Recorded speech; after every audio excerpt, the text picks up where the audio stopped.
વિદ્યાર્થી મિત્રો good morning. હવે આપણે લાસ્ટ લેક્ચરની અંદર આપણે જુદા જુદા અર્થશાસ્ત્રીઓના અર્થશાસ્ત્ર અંગેના વિચારો એની સમજ મેળવી હતી। છેલ્લા અર્થશાસ્ત્રીનું નામ શું હતું? Lionel Robbins.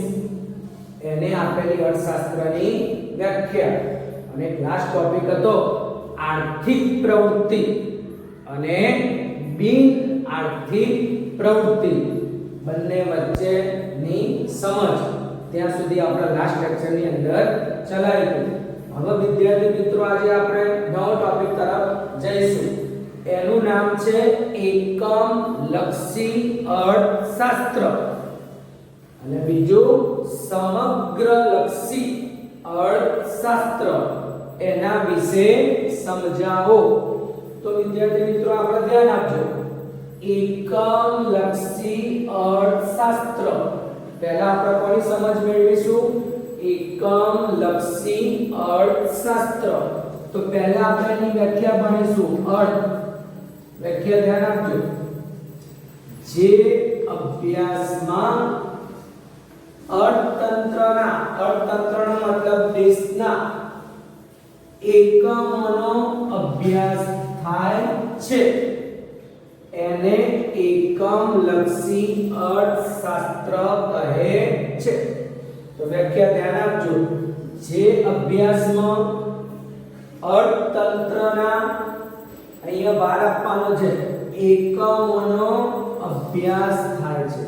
ટૂંકમાં જે અર્થશાસ્ત્રની અંદર કોઈ એક જ બાબતોનો અભ્યાસ થાય, એક જ બાબતોનો અભ્યાસ થાય એને આપણે કહીશું એકમ લક્ષી અર્થશાસ્ત્ર।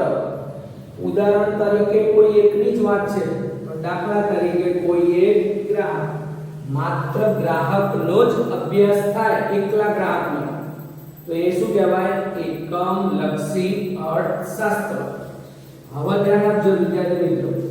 એકમ લક્ષી અર્થશાસ્ત્રમાં ગ્રાહક એટલે કે કોઈ એક ગ્રાહક, પેઢી એટલે કંપની, શ્રમિક આવા આર્થિક એકમોને નિર્ણય કરવામાં મદદરૂપ થાય છે।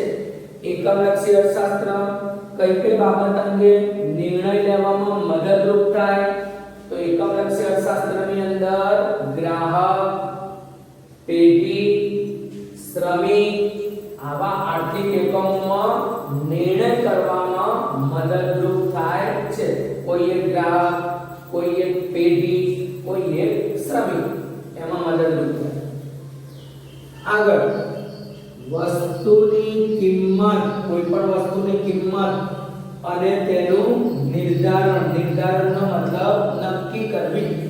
કોઈ પણ વસ્તુની કિંમત, તેના નિર્ધારણનો અભ્યાસમાં પેઢીની સમતુલાનો અભ્યાસ, શ્રમિકોનું વેતન નિર્ધારણ, શ્રમિક એટલે કારીગર, મજૂર વર્ગ, વેતન એટલે એનો પગાર, નિર્ધારણ એટલે નક્કી કરવામાં, આ બધી બાબતમાં એકમ લક્ષી અર્થશાસ્ત્ર એનો અભ્યાસ મદદરૂપ થાય છે, ઉપયોગી બને છે।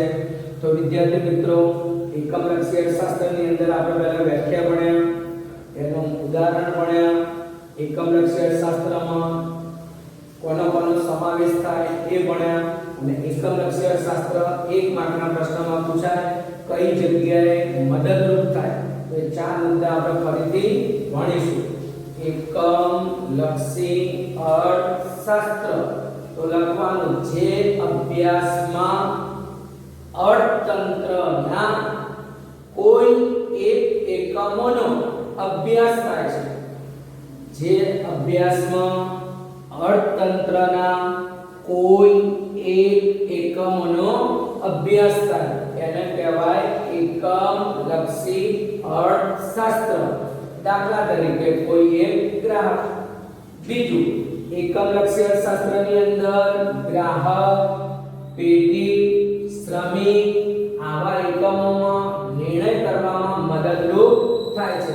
અથવા લખી શકાય કોઈ એક ગ્રાહક, કોઈ એક પેઢી, કોઈ એક શ્રમિક આનો સમાવેશ કયા અર્થશાસ્ત્રમાં થાય? એકમલક્ષી અર્થશાસ્ત્ર. એ સિવાય પ્રશ્ન પૂછાશે ટૂંકામાં એકમલક્ષી અર્થશાસ્ત્ર કઈ કઈ રીતે મદદરૂપ થાય? શું નક્કી કરવામાં? તો વસ્તુની કિંમત અને તેનું નિર્ધારણ, એનો અભ્યાસ કરવામાં. પેઢીની સમતુલાનો અભ્યાસ, શ્રમિકોનું વેતન, આ બધું નિર્ધારણ એટલે નક્કી કરવા. એકમલક્ષી અભ્યાસ, એકમલક્ષી અર્થશાસ્ત્ર મદદરૂપ થાય છે. હવે વિદ્યાર્થી મિત્રો આપણે ભણીશું સમગ્રલક્ષી અર્થશાસ્ત્ર. તો પહેલા વ્યાખ્યા ભણીશું અર્થ. તો જુઓ, જે અભ્યાસમાં અર્થતંત્ર એટલે દેશની, અહીંયા ભાર આપવાનો છે સમગ્ર બાબતોનો, અહીંયા કોઈ એક એકમોનો, અહીંયા સમગ્ર બાબતોનો અભ્યાસ થાય છે તેને કહેવાય સમગ્રલક્ષી અર્થશાસ્ત્ર. ફરીથી ધ્યાન આપજો, જે અભ્યાસમાં અર્થતંત્રની સમગ્ર બાબતોનો અભ્યાસ થાય એને કહેવાય સમગ્રલક્ષી અર્થશાસ્ત્ર. એના ઉદાહરણમાં દાખલા તરીકે કુલ રોજગારી, રાષ્ટ્રીય આવક, વસ્તી વગેરેનો અર્થતંત્રનો અભ્યાસ એ સમગ્રલક્ષી ખ્યાલ છે. પહેલા આપણે વ્યાખ્યા આપી, પછી એનું ઉદાહરણ આપ્યું. હવે આપણે ધ્યાન આપો કે સમગ્રલક્ષી અર્થશાસ્ત્ર કોને મદદરૂપ થાય? તો સમગ્રલક્ષી અર્થશાસ્ત્ર એક તો સરકારને દેશની આર્થિક નીતિ ઘડવામાં, આર્થિક સંસ્થાઓમાં નિર્ણયો લેવામાં મદદરૂપ થાય છે. સમગ્રલક્ષી અર્થશાસ્ત્ર કોને મદદરૂપ થાય? તો સરકારને આર્થિક નીતિને ઘડવામાં અને આર્થિક સંસ્થાઓમાં નિર્ણયો લેવામાં મદદરૂપ થાય છે.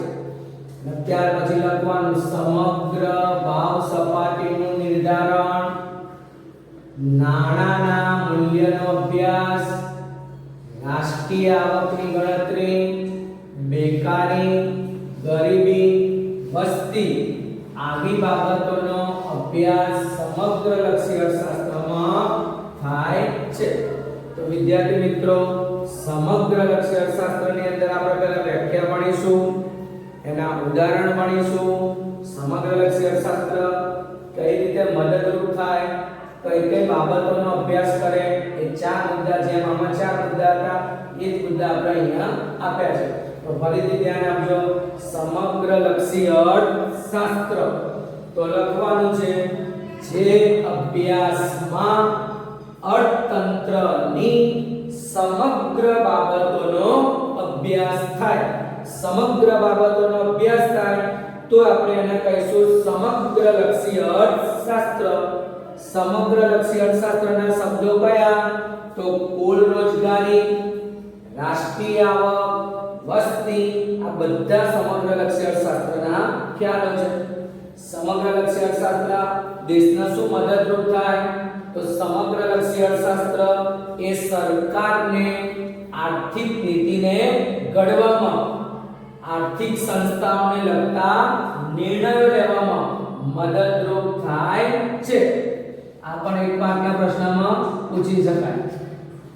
હવે આગળ સમગ્રલક્ષી અર્થશાસ્ત્ર કઈ કઈ રીતે મદદરૂપ થાય, શું નક્કી કરવામાં? તો એક તો જે સમગ્ર ભાવ સપાટીનું નિર્ધારણ, નાણાંના મૂલ્યનો અભ્યાસ, રાષ્ટ્રીય આવકની ગણતરી, બેકારી, ગરીબી, વસ્તી આવી બાબતોનો અભ્યાસ એ સમગ્રલક્ષી અર્થશાસ્ત્રમાં થાય છે. વિદ્યાર્થી મિત્રો, આપણે એકમલક્ષી અર્થશાસ્ત્ર, સમગ્રલક્ષી અર્થશાસ્ત્ર બંને વિશે માહિતી મેળવી. એક માર્ક્સમાં કે તો બંને આપણે વ્યાખ્યા લખવાની. એકમલક્ષી અર્થશાસ્ત્રની કહેવા વ્યાખ્યા, સમગ્રલક્ષી અર્થશાસ્ત્રની કહેવા વ્યાખ્યા લખવાની. પણ જો વિદ્યાર્થી મિત્રો તફાવત પૂછાય તો એના માટે પણ આપણે અહીંયા લખેલું છે, લખવાનું છે. તો જો એકમલક્ષી અર્થશાસ્ત્ર, સમગ્રલક્ષી અર્થશાસ્ત્ર વચ્ચેનો તફાવતમાં પહેલા શું લખવાનું? બંને સાઈડ વ્યાખ્યા લખીશું. ચલો, પહેલો મુદ્દો ખ્યાલ આવી ગયો. બીજા મુદ્દામાં આપણે એનું ઉદાહરણ લખીશું. ઓકે. ત્રીજા મુદ્દાની અંદર નિર્ણય લેવામાં શું મદદરૂપ થાય, તો આ નિર્ણય લેવામાં મદદરૂપ થાય એટલે ત્રીજો મુદ્દો આ બનશે. અને ચોથો મુદ્દો એકમલક્ષી અર્થશાસ્ત્ર શાનો અભ્યાસ કરે છે, તો અભ્યાસ છે. અને સમગ્રલક્ષી અર્થશાસ્ત્ર શાનો અભ્યાસ કરે છે. આ માત્ર બે ઊભા ભાગમાં લખવાનું છે એટલે આપણને તફાવત પણ વિદ્યાર્થી મિત્રો આપણને ખ્યાલ આવી જાય. હવે લાસ્ટ આપણે આગળ જોઈશું. આનો એક પ્રશ્ન છે, એક માર્કના પ્રશ્નમાં પૂછાય આર્થિક માહિતીની રજૂઆત કઈ ત્રણ રીતે કરી શકાય. શું કીધું? આર્થિક માહિતીની રજૂઆત કઈ ત્રણ રીતે કરી શકાય. તો લખવાનું આર્થિક માહિતીની રજૂઆત એક વર્ણનાત્મક રીતે એટલે વર્ણન કરીને, અને કોઈ પણ વર્ણન કરવા માટે ભાષાની જરૂર પડે એટલે વર્ણનાત્મક રીતે ભાષા દ્વારા રજૂઆત થાય. બીજું આંકડાઓ દ્વારા, અને ત્રીજું આકૃતિ કે આલેખ દ્વારા. એક ટૂંકો પ્રશ્ન થઈ ગયો, ધ્યાન આપજો. આર્થિક માહિતીની રજૂઆત, આર્થિક માહિતીની રજૂઆત કેટલી રીતે થાય, તો લખવાનું આર્થિક માહિતીની રજૂઆત ત્રણ રીતે થાય. ત્રણ રીતના નામ એક માર્કના પ્રશ્નમાં પૂછાય. તો પહેલી રીત છે વર્ણનાત્મક અને ભાષા દ્વારા, બીજું આંકડાઓ દ્વારા, અને ત્રીજું આકૃતિ કે આલેખ દ્વારા. આ ટૂંકો પ્રશ્ન આપણે પૂરો કર્યો. હવે વિદ્યાર્થી મિત્રો ક્યારેક આપણને એક માર્કના પ્રશ્નમાં પૂછાય આકૃતિ એ બે ચલ વચ્ચેના કાર્યકરણનો સંબંધ દર્શાવે છે. બે ચલ વચ્ચેના કાર્યકરણનો સંબંધ કોણ દર્શાવે, તો આકૃતિ. આકૃતિ શું દર્શાવે, તો બે ચલ વચ્ચેના કાર્યકરણનો સંબંધ દર્શાવે છે. ચલો વિદ્યાર્થી મિત્રો ખ્યાલ આવી ગયો દરેકને?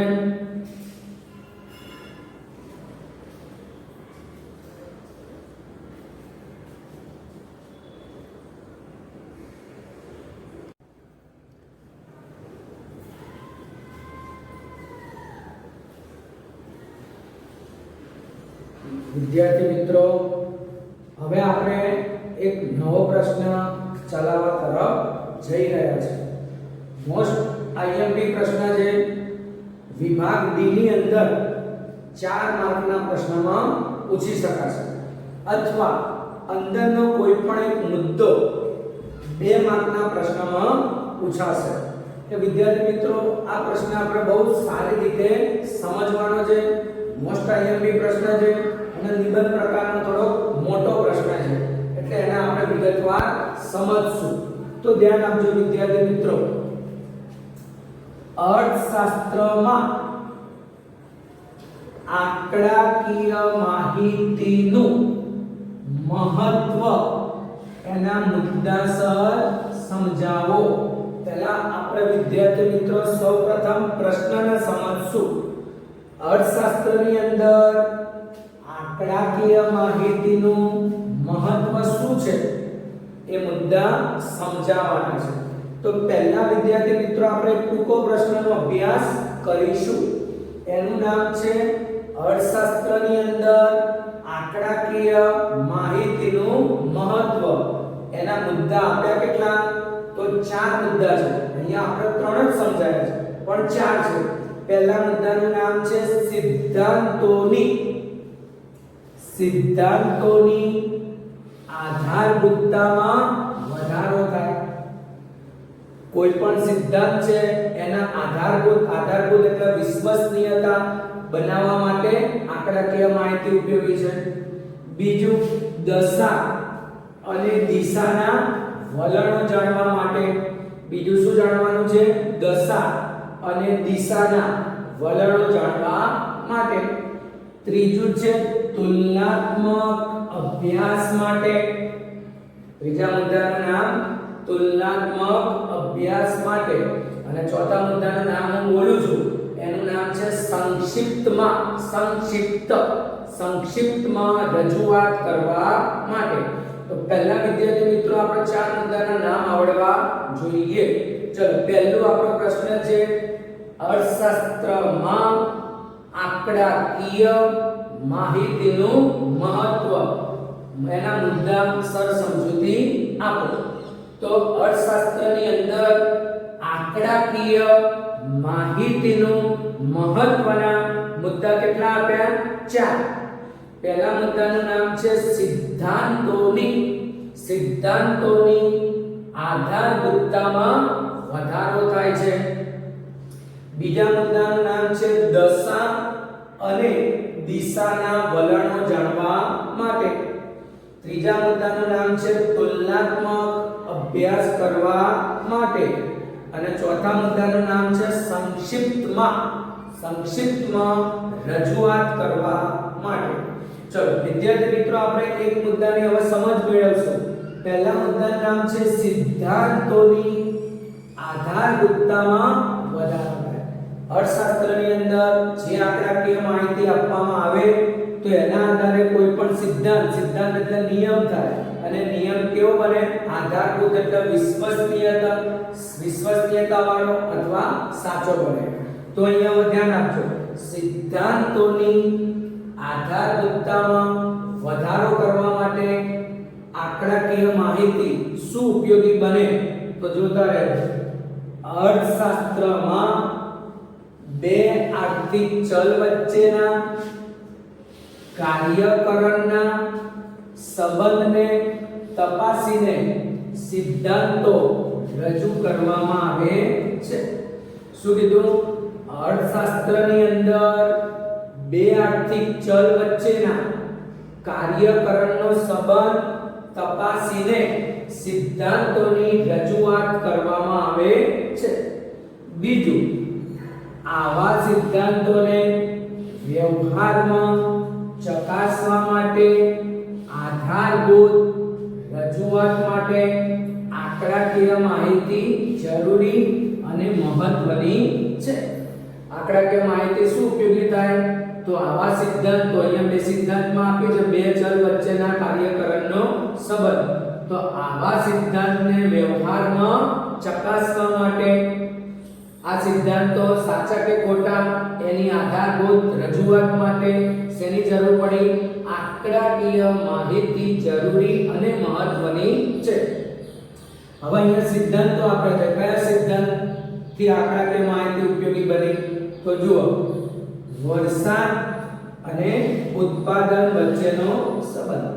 દાખલા તરીકે ચોમાસાની અંદર જો સારો વરસાદ થાય તો એની ઉત્પાદન ઉપર અસર થાય, ઉત્પાદન વધે. કોઈ પણ વસ્તુનું ઉત્પાદન શેમાં બતાવાય? આંકડામાં. એટલે બે ચલ આપ્યા, એક વરસાદ અને ઉત્પાદન. આ બંને વચ્ચેનો સંબંધ સમજવો હોય તો આપણે જરૂર શેની પડી? આંકડાકીય માહિતીની. બીજું છે કિંમત અને માંગ વચ્ચેનો સંબંધ. બીજું શું કીધું? કિંમત અને માંગ વચ્ચેનો સંબંધ. નફા અને ઉત્પાદન વચ્ચેનો સંબંધ. આવી આંકડાકીય આધાર સાથે રજૂઆત થાય તો વિશ્વસનીય બને છે. તો અહીંયા આપણે ત્રણ મુદ્દા બહુ અગત્યના છે. ત્રણ મુદ્દાથી આપણા ટોપિકને સમજશું. તો આપણો પ્રશ્ન છે અર્થશાસ્ત્રમાં આંકડાકીય માહિતીનું મહત્વના મુદ્દા સમજાવો. તો આપણે વિદ્યાર્થી મિત્રો કીધું એ પ્રમાણે અર્થશાસ્ત્રમાં આંકડાકીય માહિતીનું મહત્વ દર્શાવતા મુદ્દા કેટલા આપ્યા? 4. પહેલા મુદ્દાનું નામ છે સિદ્ધાંતોની આધારભૂતતામાં વધારો કરવા માટે. બીજું છે દશા અને દિશાના વલણો જાણવા માટે. અને ત્રીજું તુલનાત્મક અભ્યાસ કરવા માટે. ચોથા મુદ્દાનું નામ બોલું છું, સંક્ષિપ્તમાં રજૂઆત કરવા માટે. ચલો તો ફરીથી ધ્યાન આપજો. પહેલો મુદ્દો સિદ્ધાંતોની આધારભૂતતામાં વધારો કરવા. કોઈ પણ સિદ્ધાંત છે, આધારભૂતતાનો મતલબ એની વિશ્વસનીયતા, એના ચકાસવા માટે આંકડાકીય માહિતી કેવી રીતે ઉપયોગી બને? તો લખવાનું અર્થશાસ્ત્રમાં બે આર્થિક ચલ વચ્ચેના કાર્યકરણના સંબંધને તપાસીને આવા સિદ્ધાંતો રજૂ કરવામાં આવે છે. જે કઈ સિદ્ધાંતો રજૂ થયા છે એ વ્યવહારમાં ચકાસવા, સાચા કે ખોટા એ સમજવા માટે, આધારભૂત રજૂઆત માટે આંકડાકીય માહિતી જરૂરી અને મહત્વની છે. અહીંયા સિદ્ધાંતો આપ્યા છે. વરસાદ અને ઉત્પાદન. વરસાદ અને ઉત્પાદન વચ્ચેનો સંબંધ સમજવો હોય તો આપણે આંકડાની જરૂર પડે. કિંમત અને માંગ વચ્ચેનો સંબંધ. કિંમત વધતી હોય તો માંગ કેવી થાય, કિંમત ઓછી હોય તો માંગ કેવી થાય, આવું સમજવા આંકડાની જરૂર પડે. નફા અને ઉત્પાદન વચ્ચેનો સંબંધ.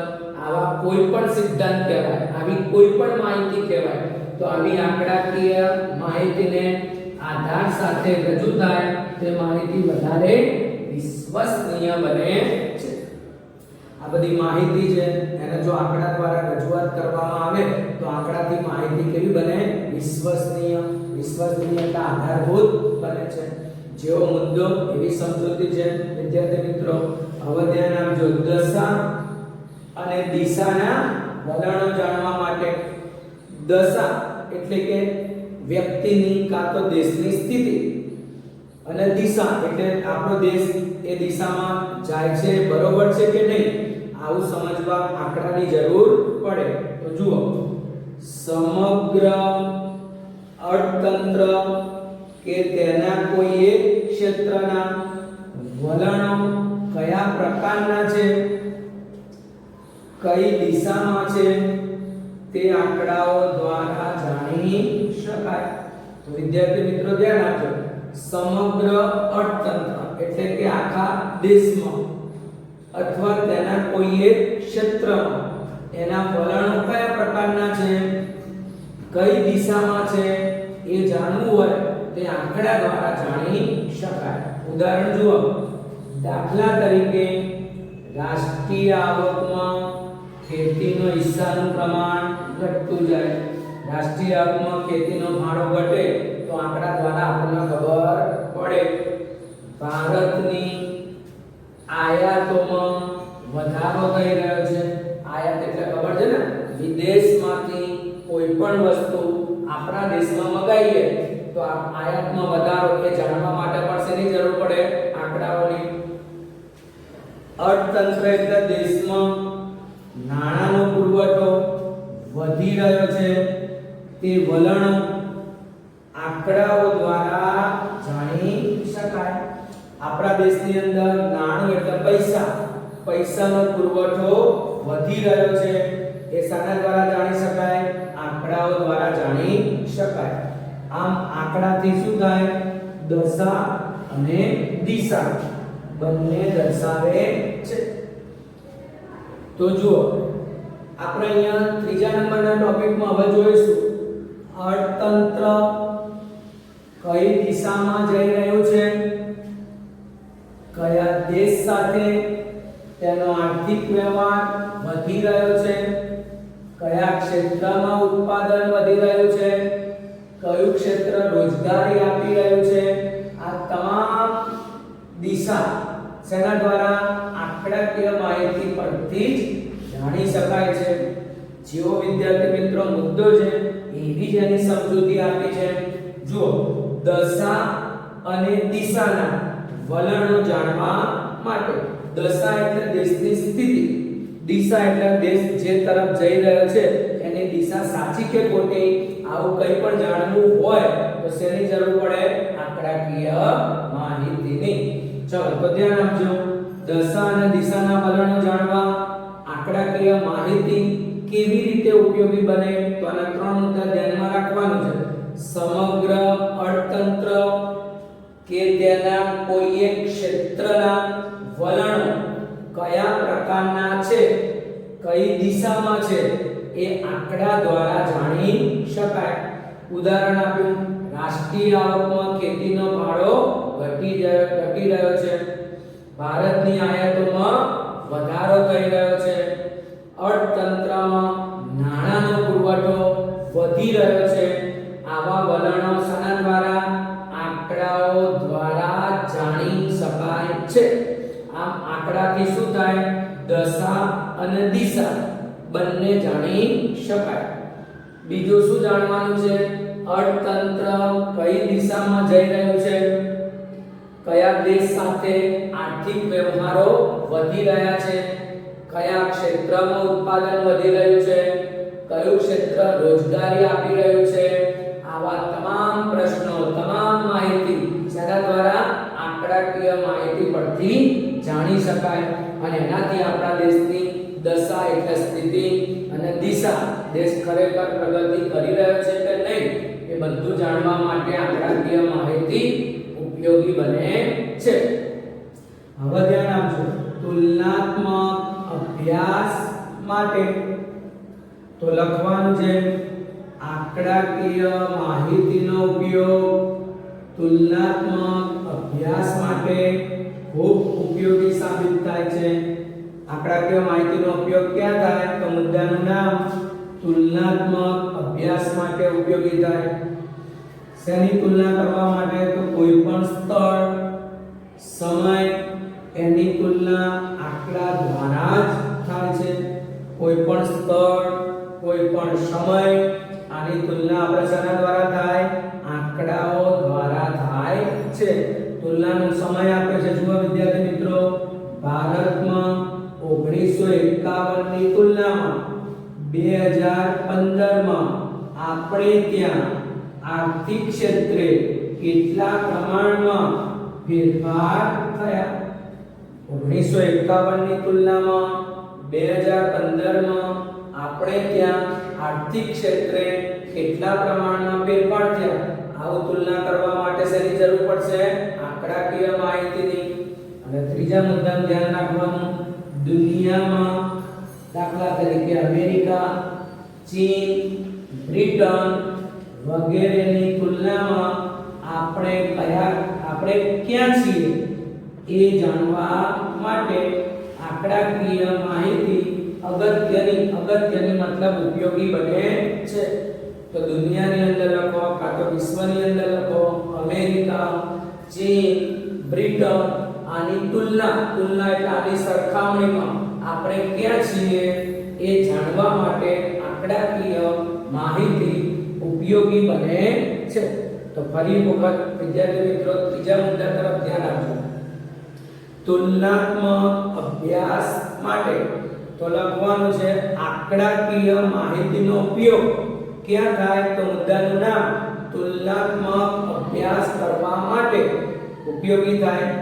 શેની તુલના થાય? તો સ્થળ અને સમય, આની તુલના કરવા આંકડાકીય માહિતી ઉપયોગી બને છે.